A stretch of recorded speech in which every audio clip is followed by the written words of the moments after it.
Everyone, সবাই কেমন আছো? সকলেরকে আমার তরফ থেকে মেরি ক্রিসমাস। আর এখন দেখো বাবুকে নিয়ে ঘুরতে যাওয়া বলে বাবু হাততালি দিচ্ছে আর আমাদের গাড়িও চলে এসেছে।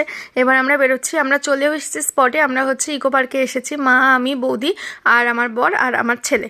সারা ইকো পার্কে হেঁটে হেঁটেই ঘুরতে হবে, তো আমরা হেঁটে হেঁটেই ঘুরছি আর কি।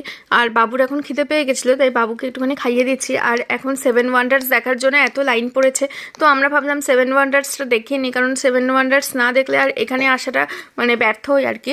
আর এখন প্রচণ্ড ইকো পার্কে এমনি ভিড় হয়েছে। আর 7 ওয়ান্ডার্সটা বেশ ভালোই লাগে মোটামুটি। আমরা এর ভিতরেই তাজমহল সব বেশ রিয়েলি লাগে। যাই হোক, তো চলো এখনকার মতন আমরা বাড়ি চলে যাচ্ছি। আবার বাড়িতে গিয়ে কেক কাটিং করব, কারণ ক্রিসমাসে কেক কাটিং না করলে হবে না। তার কি কেকগুলো এনেছিল একটা দাদা এনেছে, একটা বৌদির মা এনেছে, আরেকটা আমরা এনেছি। তো আমরা 3টে কেক বাবুকে দিয়ে কাটিং করালাম আর বাবুকে খাইয়েও দিচ্ছি। তো চলো আজকের মতন টাটা। নেক্সট কোনো ভিডিওতে তোমাদের সাথে খুব তাড়াতাড়ি দেখা হচ্ছে। সবাই ভালো থেকো, সুস্থ থেকো।